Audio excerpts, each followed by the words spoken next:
إنا أنزلناه قرآنا عربيا لعلكم تعقلون. السلام عليكم ورحمة الله وبركاته، وحلقة جديدة من تجليات مع فضيلة الشيخ أحمد غازي، إمام وخطيب مسجد الحنفي. اشرح لي صدري ويسر لي أمري واحلل عقدة من لساني يفقه قولي.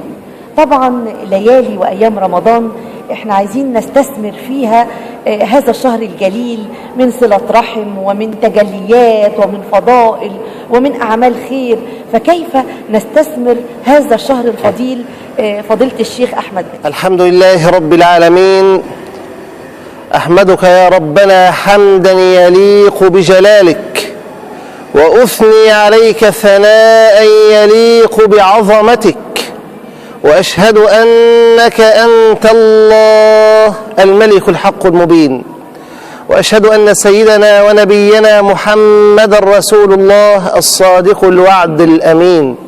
اللهم صل وسلم وزد وبارك عليه وعلى آل بيته الأطهار وعلى أصحابه الأخيار وسلم تسليما كثيرا. وبعد، فإن الاستثمار الحقيقي لليالي ونهار رمضان لا بد بأن يكون بالإكثار من الأعمال الصالحة تقربا إلى الله سبحانه وتعالى، عملا بقول سيدنا رسول الله صلى الله عليه وسلم: إن لربكم في أيام دهركم نفحات فتعرضوا لها لعل أحدكم أن تصيبه منها نفحة لا يشقى بعدها أبدا.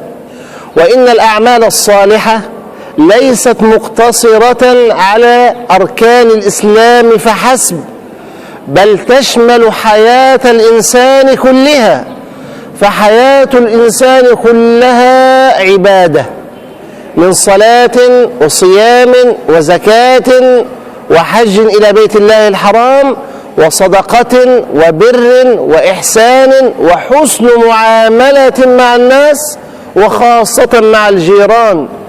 لقد حدد سيدنا رسول الله صلى الله عليه وسلم الغاية الأولى من بعثته والمنهاج المبين في دعوته بقوله صلوات الله عليه وسلامه: إنما بعثت لأتمم مكارم الأخلاق.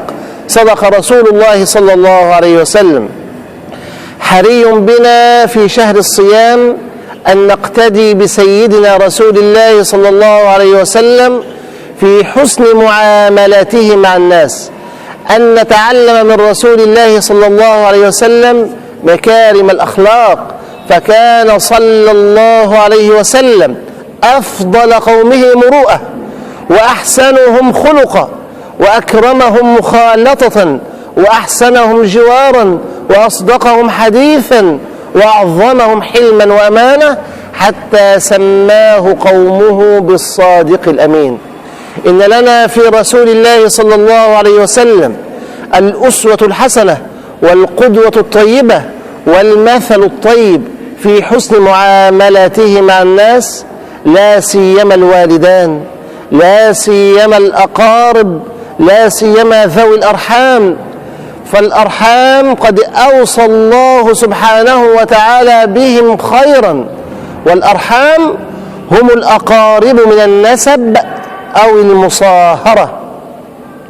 ولله در القائل: جاء النبيون بالآيات فانصرمت وجئتنا بحكيم غير منصرم، يكاد في لفظة منه مشرفة يوصيك بالبر والتقوى وبالرحم. يقول سبحانه وتعالى: واتقوا الله الذي تساءلون به والأرحام إن الله كان عليكم رقيبا.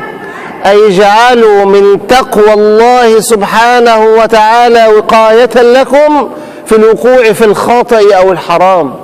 واستوصوا بالرحم خيرا، واستوصوا بالأقارب خيرا، وأجدر الناس بحسن المعاملة هما الوالدان وبعدهما الأقارب، فليحسن كل منا إلى أقاربه وجيرانه وبخاصة في هذا الشهر الكريم.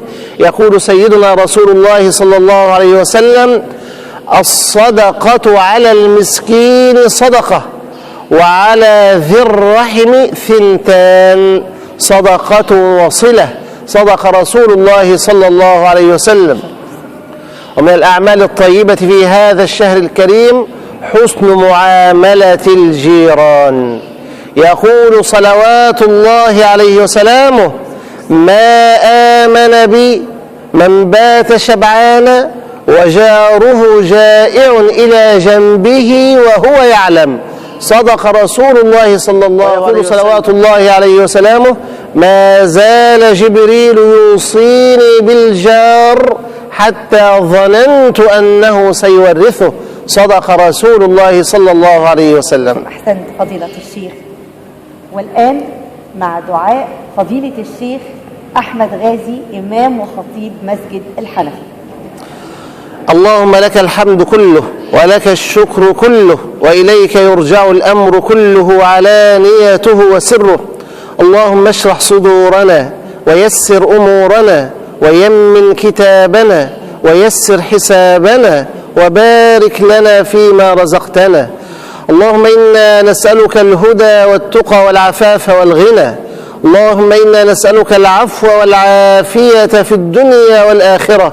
اللهم اكفنا بحلالك عن حرامك واغننا بفضلك عمن سواك. ربنا آتنا في الدنيا حسنة وفي الآخرة حسنة وقنا عذاب النار. وصل اللهم وسلم وبارك على سيدنا محمد وعلى آله وصحبه وسلم.